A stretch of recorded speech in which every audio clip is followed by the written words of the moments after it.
Can you hear them calling? Oh, they're calling out tonight. Hæ.Fásis.is, nú erum við með Gísla Martin sem þulur fyrir Ísland í þessari Eurovision-keppni hér í Stokkhólmi.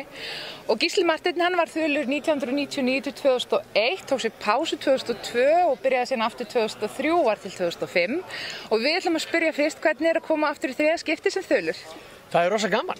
Þegar ég fór fyrst, 99, þá bara náttúrulega vissi ég ekki neitt og svo tók ég bara eitt ár í pásu og það var rosa gaman að koma aftur 2003. Logi leysti mig af hana 2002 og svo gerði ég til 2005, en það eru komin núna 11 ár síðan og mér finnst rosa gaman að koma aftur að fullt af fólki sem ég þekki, en það líka margt búið að breytast. Af hverju ákveður að koma aftur? Var mikið þrýst á þig? Já, ég meina það var alltaf einhver að segja þú ætti að fara aftur í Eurovision, en menn segja það örugglega við alla þulana íslensku.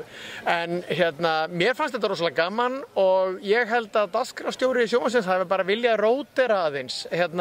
Sem sagt Felix ennþá hluti af íslensku sendinefndinni og var búinn að gera þetta í 3-4 ár eitthvað svoleiðis og þá fannst honum bara komið tími held ég til þess að fá einhvern nýjan inn í þetta.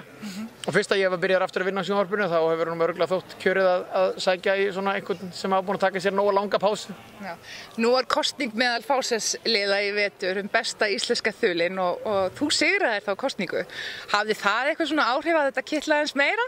Já, mér fannst það rosa gaman. Ég var voða montinn af þessari kosningu því að ég veit að þið farið mjög vel yfir þetta allt saman og hafið góðan húmor og svona, þannig að ég leita á þessi mikið hrós.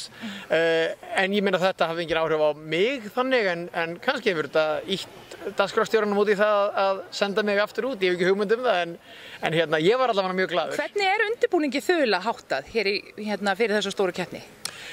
Fyrst og fremst að sitja bara yfir æfingunum, helst líka blaðamannafundunum, þó svo að það sé erfitt akkurat á þessari keppni, það er svolítið langt á milli glúben eða salarins þar sem maður horfir á atriðin á sviðinu og síðan pressuherbyggisins, þannig að maður er þá hlaupandi stanslaust á milli, en maður gerir það fyrir svona einstaka listamenn sem maður virkilega vill kannski spyrja það einhverjar spurningar. Ég ætlum að reyna að komast að því núna hvað hundur Sergejs, hins rússneska heitir. Mér finnst það mjög mikilvægar upplýsingar sem ég gæti notað í útsendingunni. Þannig að þá þarf ég að hitta einhverja rússa til þess að spyrja út í það. Og svo eru jafnvel enn mikilvægari mál sem maður vill spyrja út í, eins og til dæmis klassíska menntun þeirra. Það stendur kannski að hann fiðluleikari í sinfóníuhljómsveitinni. Þá vil maður vita, er það raunverulega þannig? Er þetta alvöru sinfónían? Er hann þá þetta góður fiðluleikari? Rétt eins og Greta hjá okkur, það er fullt af fólki sem hefur spurt mig. Er hún raunverulega í Sinfóníuhljómsveit Íslands, þessari einu sönnu? Eða er þetta eitthvað svona sem verið að hæpa upp? Þannig að maður endalaust í einhverju að tékka á þannig staðreyndum af því það er ekki allt alveg nákvæmt sem að löndin sjálf senda frá sér. Þannig að þetta snýst bæði að vera með réttar upplýsingar sem eru fróðlegar og áhugaverðar fyrir aðdáendur, en líka að gefa fólki sem jafnvel hefur ekki mikinn áhuga á Eurovision eitthvað smá ekstra. Þannig að það sé kannski einhver svona bætist smávegis við. Þetta sé ekki bara eins og útvarpsþulur að kynna næsta lag, heldur að bæta einhver við. Fylgist þið með sem gerist á fyrstu mínútu eða eftir 1:30, sjáðu bakararnar þá. Eitthvað sem að gefur jafnvel fólki sem hefur ekki gaman af lögunum áhuga á því að horfa á þetta. En verður einhver broddur í þessu hjá þig þá? Já, ég vona það nú, ekki neikvæður broddur, en ég reynir svona kannski að benda á það sem er spaugilegt eða benda á eitthvað sem hefur klikkað á æfingum og segja það verður fróðlegt að sjá hvort að hann muni detta þarna eins og hann gerði á æfingum, eitthvað þess áttar. Og svo, vonandi næ ég að vera með smá svona góðlegt grín. Mér finnst alltaf þetta að því mér þykir mjög vænt Eurovision, mér finnst þetta frábær keppni og ég horfi á hana jafnvel þess að sé ekki að vinna við hana og hef áhuga á skoðanir og svona. En mér finnst þetta alltaf að vera eins og, þú veist, kannski gömul frænkamanns sem er kannski farin að verða smá skrítin í kollinum.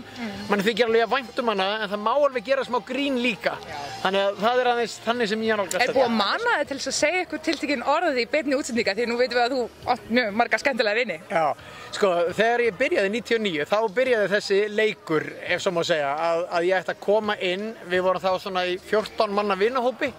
Og ég átti hver og einn kom með 1 orð, þannig voru 14 orð sem ég varð að koma inn og þeir máttu ekki hafa þau dónaleg, skiljur, þetta varð að vera orð sem að væri eðlilegt að segja, en samt ekki orð eins og en eða hvað, heldur, þú veist, það voru furðuleg orð eins og bara, þú veist, indíánahöfðingi og jafnvel orð sem voru ekki til og ég tróð þessu öllu inn og það fyndna var að það gerði þetta, þú veist, ég þurfti að undirbúa mig betur fyrir vikið. Skilur, því ég varð að hugsa hvernig getur komið þessu inn og ég varð að skrifa alvöru texta að því ég hef ekki náð að koma þeim inn án undirbúnings. Nei. Þannig að þetta var eitt af það sem hjálpaði mér að undirbúa. Ég hef gert það alveg síðan. Ég skrifaði þetta alveg frá orði til orðs. Svo fer maður aðeins út af handritinu inn á milli ef eitthvað gerist á sviðinu eða eitthvað slíkt. Núna er bara búið að mana mig með einu orði. Og ég svona gaf vinnum mínum ekki kost á þessu að halda þessu áfram af því að þetta var að vissu allir af þessu og það var komið út í eitthvað rugl.